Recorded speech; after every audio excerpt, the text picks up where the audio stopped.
Dude, we are going to energise the country. Stop Brexit. No more Mr. Nice Guy. Seamus, I'm not sure this is a great idea, is it? Order! Hello and welcome to the Debated Podcast. As always, I'm your host, Will, and in this episode, I'm joined by a very special guest, a great comedy writer, a BAFTA Award winner, and the author of a new book, 52 Times Britain Was a Bell End, James Felton. Hello, James. Hi, Will. How you doing? I'm doing great. Welcome to the podcast. So the first thing that I would like to ask is, we've obviously had a rather big event today with the planned proroguing of Parliament. What are your thoughts on that? Yeah, it's been a pretty shocking day today. I've managed to been incredibly busy during possibly one of the busiest days of the year, so I'm actually just catching up on it this evening. It's been, it looks like it's been just about everyone begging to see the Queen, right? Yeah. Yeah. Yeah. Obviously, main takeaway is that it's all gone to hell. I haven't really formed my thoughts beyond that yet. Well, one of the sort of the other questions that I would like to ask is, obviously you tweet a lot about Brexit, and as a comedian, you're able to bring out the funny side of it. Why do you think something like Brexit is such a source of comedy for people like yourself and for other comedians? You don't have to put a lot of effort in. Politicians are constantly doing things that are either funny in themselves, or you can just look back 2 weeks and find something contradictory that they've said that'll be some kind of amusing juxtaposition. So, yeah, it's basically, I assume we're living through fairly unusual times and everything's gone chaos, and obviously there's quite a lot of funny and all the constant gaffes that are going on at the moment, but sorry, this is a bit of a rambling answer. No, it's fine. Do you think that it can sometimes be a bit difficult, though, to joke about something that is also quite serious? Yeah, there's obviously a lot of stuff that you don't want to joke about. You want to leave well alone. But there's this, say, the prospects of people not being able to get their diabetes medication. You don't really want to joke about people dying or anything like that. There's comedy to be found in elsewhere of the kind of farce of like Chris Grayling managing anything. But yeah, no, there's certain topics that you generally just stay away from if you're going to be a proper comedian. Do you find it also difficult when you're making jokes, when people will take what could be quite a hyperbolic statement or an absurd take on what could be quite a serious matter, and then take it just what you're saying quite literally seriously, and will sort of say, you're being an idiot or whatever? How does that sort of make you feel when you're tweeting? That's pretty constant. People do tend to take things like at face value and not really realize what kind of point you're trying to make, or don't get basic exaggerations. But it's honestly fine. You just kind of ignore it, or ignore the people that aren't going to really get it, and just shut down all your notifications so that you see his praise. That's my tip.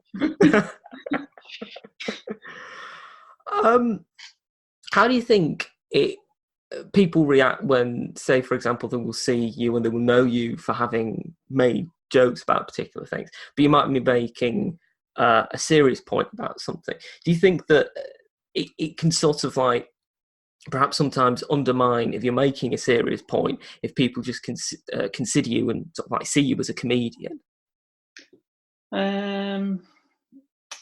For some reason, I don't really get. For some reason, people do let me do both. I don't know why, but like if they'll accept it, if my Twitter feed's pretty jarring, it'll go 1 minute from just like, I don't know, some kind of ridiculous joke that anyway, some kind of ridiculous joke or Photoshop or something, and then the next minute I'm mouthing off about Boris Johnson and in quite a serious way, or talking about anything really, and for some reason, even though people get whiplash from it, they just go along with it. I don't get too much stick to comedy or stick to serious points or anything like that. No idea why. But there seems to be a lot of comedians at the moment that are on Twitter making mainly serious points, like Mitch Benn makes a lot of serious points, but obviously does some jokes as well. Marina Hyde, she does some extremely funny columns, but she can obviously do serious stuff even within the same column, and no one bats an eyelid.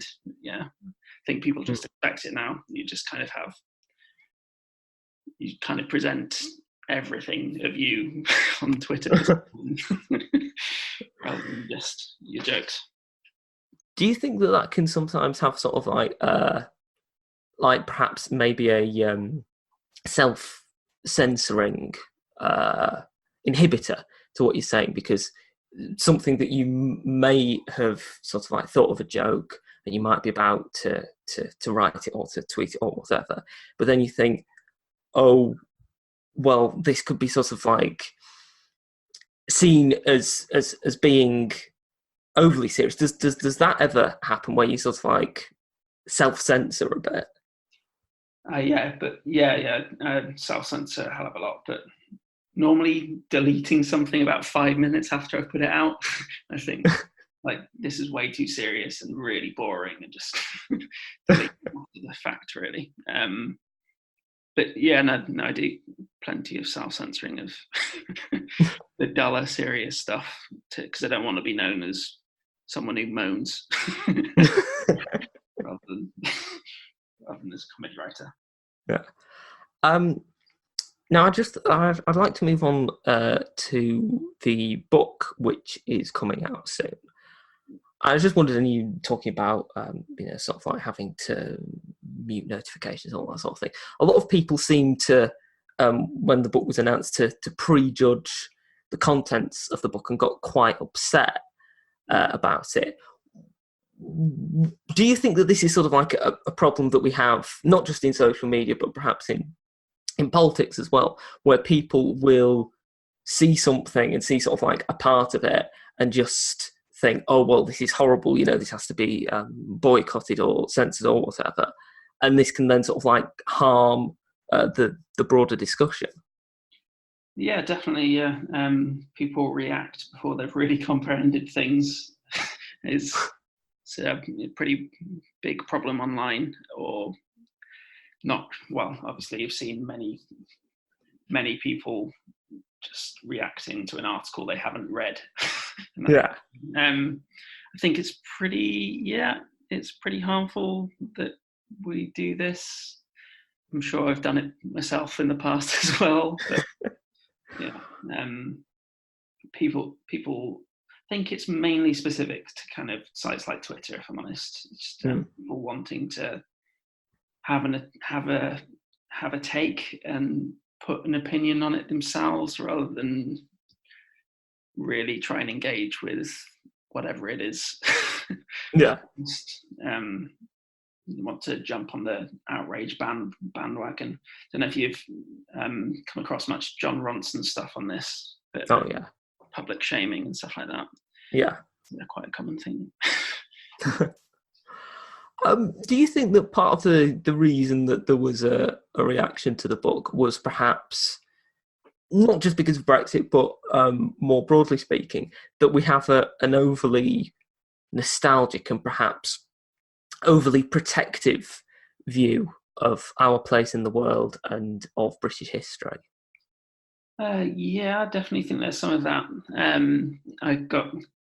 There was quite a big reaction from two sides. It was So it's a fun few days.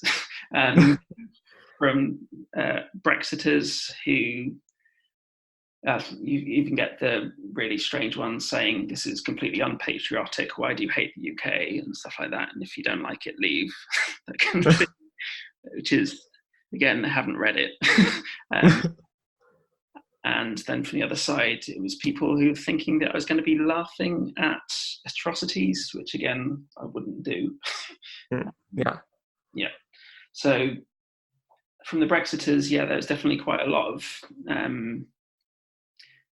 people who see us as quite a big force for good, and don't like to read anything that would go about that against them.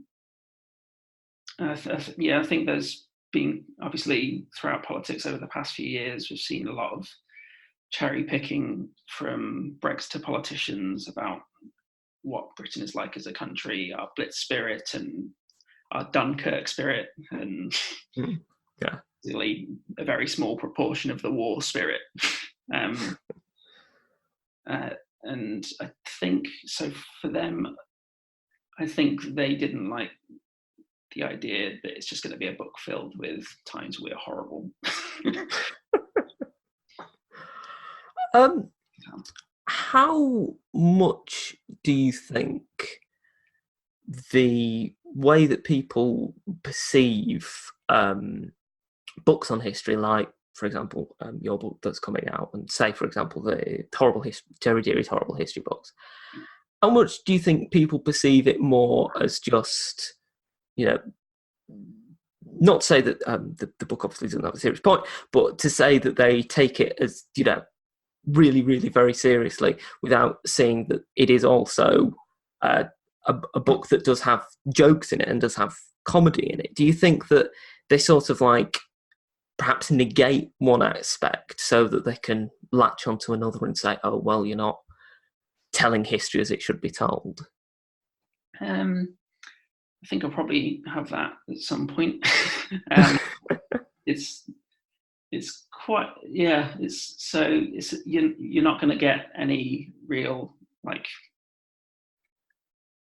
in-depth historical analysis. Like kind of I'm no like major historian that's going to reveal something massively new to proper historians. I'm just like someone who's just trying to make like quite a funny book about history. It's basically kind of, if you like kind of comedic writing about sorry, I'm terrible. I've never done a podcast before, and I'm just going to ramble and ramble. It's all right.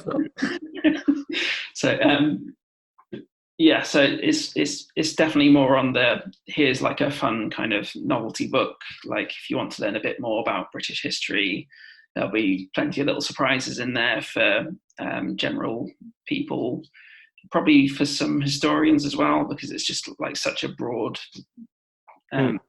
array of stories. But mainly you'll just get kind of a fun overview of these stories, with plenty of jokes the whole way through and that kind of thing.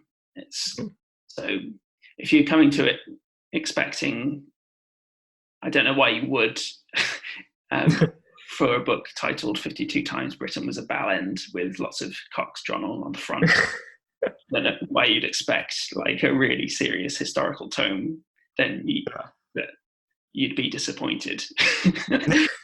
You'd have ignored a lot of red flags. But you would be disappointed. But if you want just like a fun novelty book that's quite funny, then you will enjoy it. Yeah. In writing the book, did your opinion about any facet of British history change?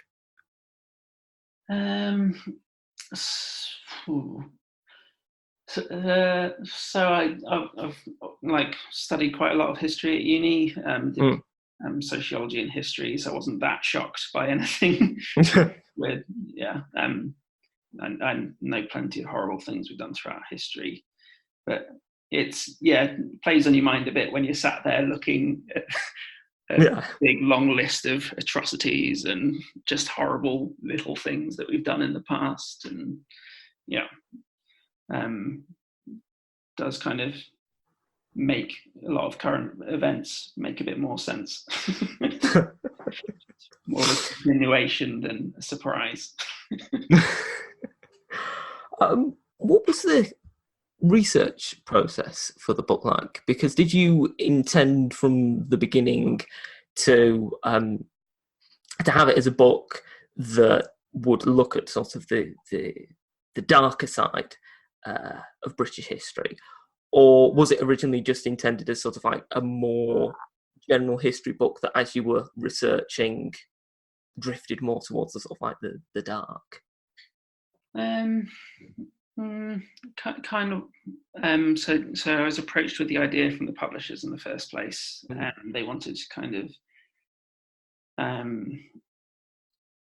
they just wanted like a fun collection of 52 things times we are a ballad, basically, and it took me off in all kinds of different directions, and I wanted to have like a healthy mix. I was slightly worried the whole time that if I didn't include the really horrible stuff, that I'd be hounded for that. And so I did include like plenty of those, but then I didn't want to make it just this horrible, depressing, horrible look at history, because it's meant to be a fun book by a comedian. So I tried to throw in as many kind of fun, wacky things as possible. So there's a healthy mix of all of them, with a tendency towards the more fun stuff to make it bearable to read. Just moving back more to sort of recent politics now, with the situation that we're having with Brexit and the deadlock in Parliament, there's been a lot of rumours as to whether there will be a general election or not. What potential comedic opportunities do you think that there could be from a general election this year between Boris Johnson, Jeremy Corbyn, and all the other parties? The obvious funny main, like funny objectively, not funny for our futures, would be for everything, the numbers to end up exactly the same. Forming the exact same government with all its problems.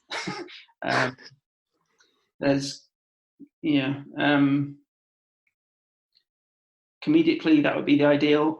I hope it happen. Not, as funny as it would be.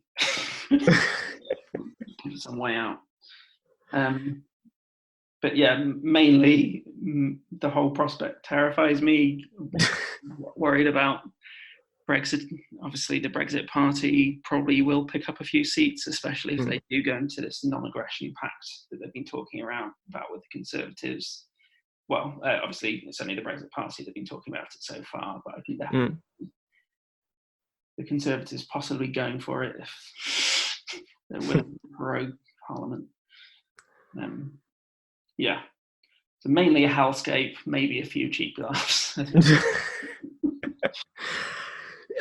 Do you ever find that your own personal politics sometimes influences the way that you tell jokes? Because of course a lot of people will, sort of like attack you for being like, oh, a lefty comedian or whatever.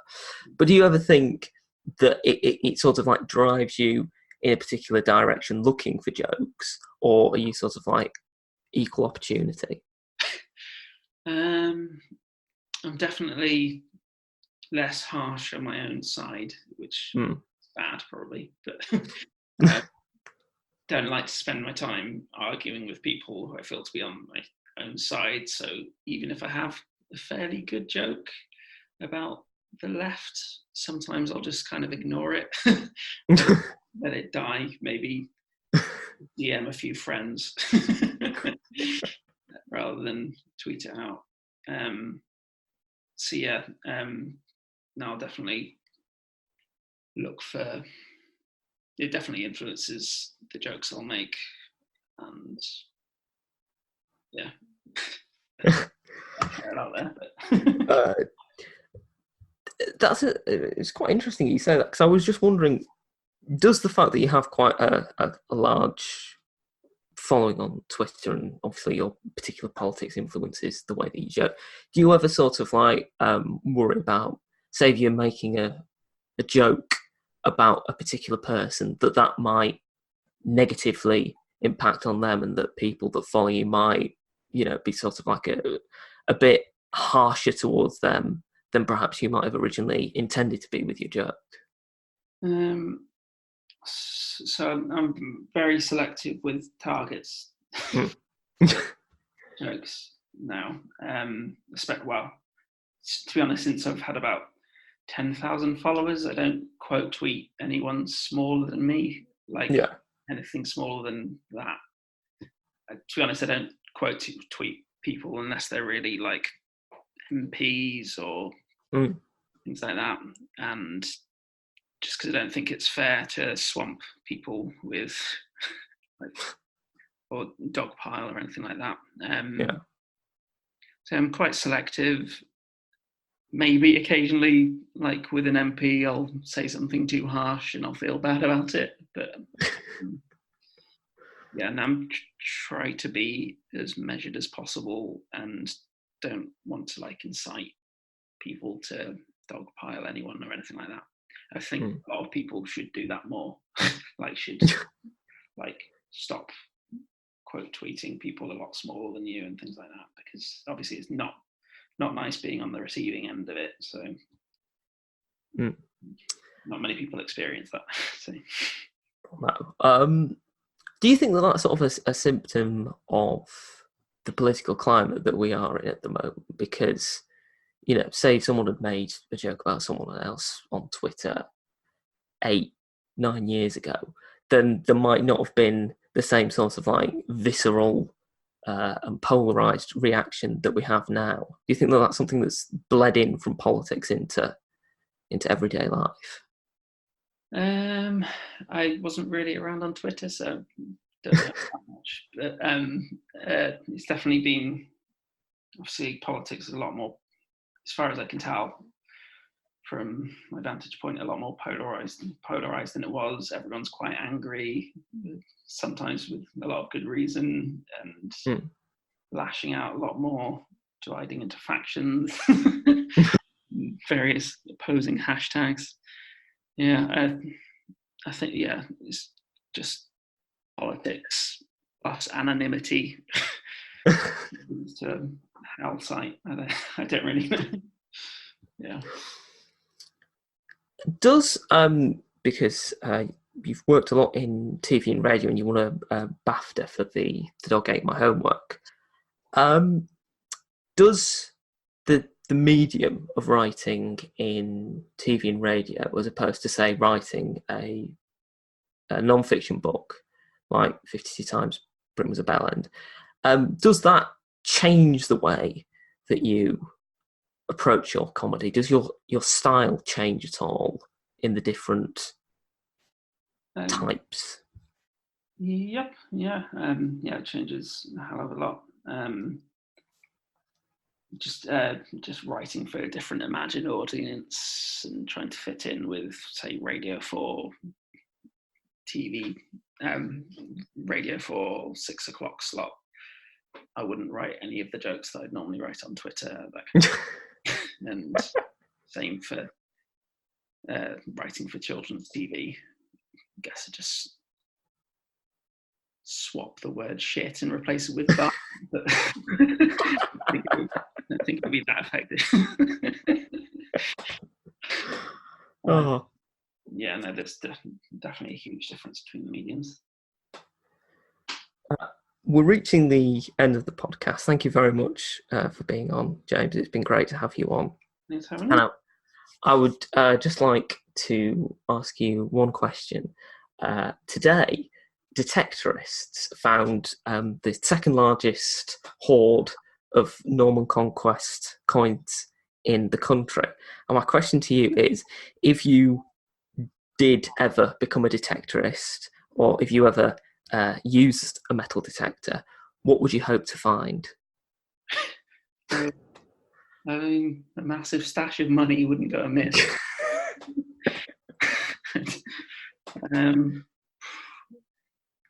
Yeah, beyond a massive stash of money, something saleable. My imagination is failing me. Just look. The problem is, I'm sat here with like a stack of bills in front of me. It's clearly playing on my mind a bit. I think most people can sympathise with that, and will probably agree to finding a massive stash of money. That would be good. Well, thank you for being on the podcast. It's been great to have you. The book is out on the 17th of October. If it has sounded like an interesting book to you, then I would suggest that you buy it. If you've enjoyed this podcast, make sure to subscribe to us on iTunes and Spotify. You can follow us at Debated Podcast on Twitter, like us on Facebook. See you next time.